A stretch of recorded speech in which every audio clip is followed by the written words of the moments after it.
পাখির চোখে স্বপ্ন দেখা। এই স্বপ্ন যেন দীর্ঘদিনের যানজটে নাকাল নগরবাসীর এক স্বস্তির আভাস।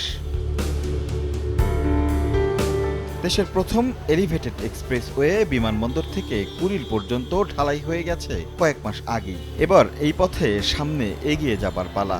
পরের ধাপে কুড়িল পেরিয়ে বনানীর দিকে এগিয়ে চলছে ভায়াডাক্ট। এ পথে প্রথম ধাপ শেষ এই প্রান্তেই। অন্যদিকে তেজগাঁও থেকে বনানীর দিকে এগিয়ে চলছে দ্বিতীয় অংশের কাজ। দেশের প্রথম এলিভেটেড এক্সপ্রেসওয়ের মহাখালী থেকে তেজগাঁও অংশের সবগুলো ক্রসবিমই এরই মধ্যে বসে গেছে। এই মুহূর্তে চলছে টি গার্ডার বসানোর কাজ। এরপরেই এই পথে শুরু হবে ঢালাইয়ের কাজ। এই পথে 3টি বাদে বসে গেছে সবগুলো ক্রসবিম, যা এখন দৃশ্যমান। শেষ অংশ অর্থাৎ তেজগাঁও আসলে দেখা যাবে একে একে বসতে শুরু করেছে টি গার্ডার। আমাদের লক্ষ্য দ্রুত কাজ শেষ করা। রেললাইনের উপর টি গার্ডার বসানোর কাজটি ছিল চ্যালেঞ্জের, যা আমরা শেষ করেছি। আশা করছি আগামী মাসে এখানে ভায়াডাক্টের কাজ শুরু করা যাবে। এখনো লক্ষ্যটা ডিসেম্বরেই রেখে এগিয়ে চলছে কাজ।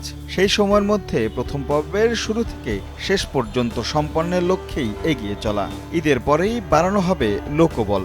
তবে এ পথে সবগুলো ওঠানামার র্যাম্প তৈরি হতে সময় লাগবে মার্চ পর্যন্ত। নির্ধারিত সময়ে কাজ শেষ করতে ঈদের ছুটির পরেই আমরা আরও শ্রমিক নিয়োগ করব। মার্চের মধ্যে ওঠানামার সবগুলো র্যাম্প সহ এই পর্বের কাজ শেষ করা যাবে। তেজগাঁওয়ের ভিতরে 6টা র্যাম্প, এই জন্য আমাদের এই র্যাম্পগুলো কাজগুলো একসাথে করে আমাদের আগাতে হচ্ছে।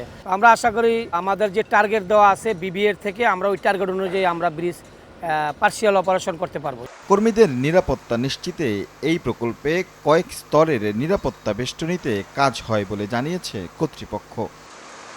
রাশেদ লিমন, সময় সংবাদ, ঢাকা।